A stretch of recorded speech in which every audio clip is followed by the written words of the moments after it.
I've said Dane every time. Yeah, and I mean, Okay. Sure, like, Yeah, because Amiibo King doesn't know the guy he helped fly out, but.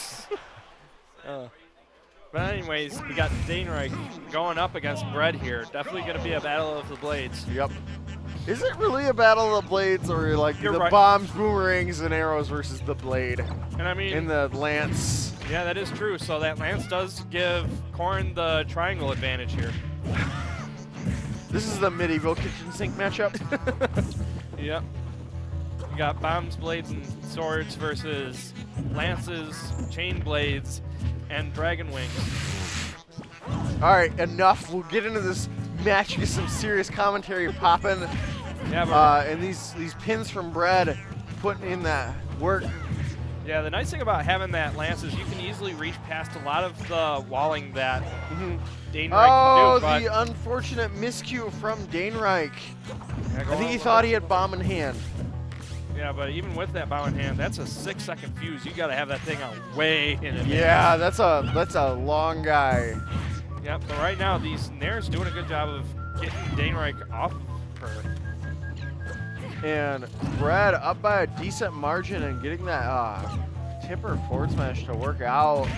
Yep, using lance to get the pressure off of her, but... Ooh, and that lingering up air, I think people underestimate how long that hangs out there.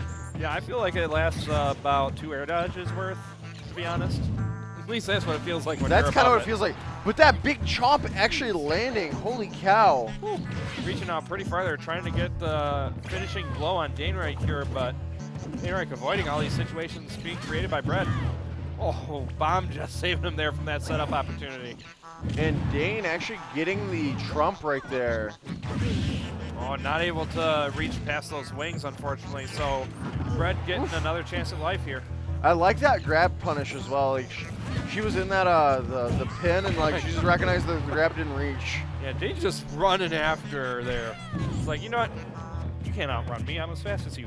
Yeah, basically. My legs are about a third the length of yours, but I can still run pretty well. Oh, he's got that the cartoon run where he just like spins his legs. And that back throw is so strong, gonna finish off that first time. But such a big percentage difference. Yeah, he's gonna have players, to find and that hits, pin gonna finish it off. Dang. Making that a JV2 stock right there. So Bread managing to take the first game here off of DaneReich. I think one upset that was missed, I just checked it. Meat beef over Adorable Night. That's kind of big. Yeah, I mean, no wait. That was Adorable Night, no. That's what I meant. I'm sorry. Yep. I can't read. It's okay. It's okay. It's been one of those days. Good Springport education. All right, and Final Destination is the call. Yeah, this will definitely help limit the option of a platform to hide away from these projectiles here, but the problem is you have to deal with all these disjoints that Bread has for you. And these air dodges not helping DaneReich out at all. I mean, if this IB ain't broke, don't fix it. But I mean, right now, DaneReich may be calling for Soccer Guy to come back. Soccer Guy, the patron saint of jank nerfs. Oh my god, just really looking for that. Yeah, trying to catch it. I mean, that's the scary thing. It's like, you can defend the stage from so far away as Corrin. Yeah, she's got these lovely long options with the lance. Yep. But man, doing a great job juggling DaneReich here, keeping him in the air. And he's really having trouble finding a way to open Bread up. So, I mean, she's nice and floaty, so she's able to keep above a lot of the projectiles that DaneReich's thrown out here. Oh, looking to try and get a counter on the boomerang or bow there, but both of them missing. Uh-oh. DaneReich racking up these percents here. Not getting the bomb to connect off that up throw. Interesting. Very nice connect out of that bomb throw, though. Oh, that almost killed from across the stage. Uh-oh, that bomb. Oh. That bomb again! What? That is an interesting direction to be sent there from that bomb. Yeah, absolutely. Oh, jeez. I guess one good catch deserves another here. That plant's just getting the tipper. And game number 2, absolutely even. Yeah, DaneReich's been able to find a few more openings with these bomb throws and boomerangs. But he's going to have to be a little bit more careful with his landings here because that lance has just been proving to be a problem for him. And Brad using a lot of double jumps. Chilling out way up in the sky zone. Yeah, because, I mean, that boomerang does take a while to get to you, and it's really the only angled option that Toon Link has to try and reach you.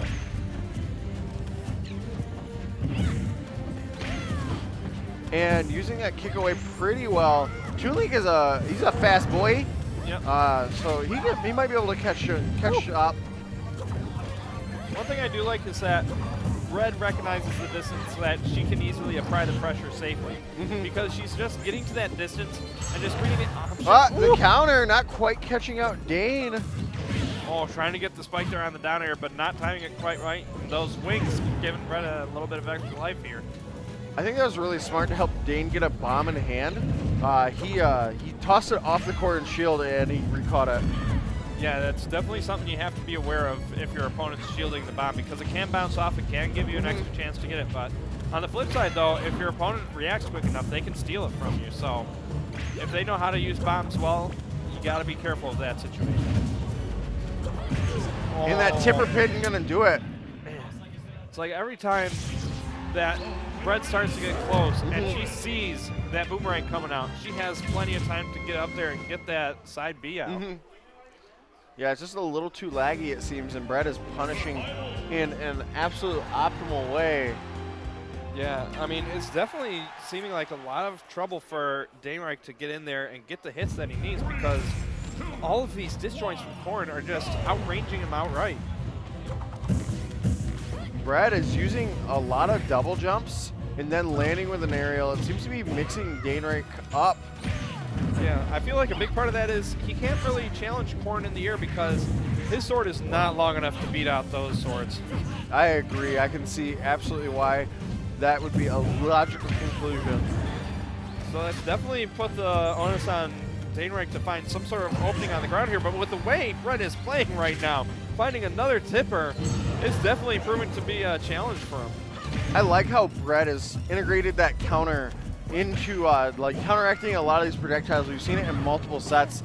It seems to be a very smart idea, and that up smash not connecting, but that pinwheel.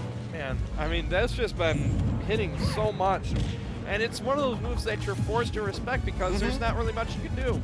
Because unless you're managed to get like directly under her, you're gonna have to sit and shield. There's no way you're getting out of that situation safely. And again, every time he goes for those projectiles at that distance, Fred's like, I've been jumping, let me just jump up there and get another tipper on you. Let me hit another tipper. So he definitely has to be a little bit more choosy of when he's throwing out these projectiles, but the problem is that leaves him with so few options to try and get an opening here. Ooh, that's so tough, and that's going to be a swift 3-0 for Brett, ending that in a fantastic fashion. Yeah. I liked that. I mean, that is just great play with that side B there, just showing the versatility that move has. Pinned right in the side. Is that techable or no? At that distance, when you're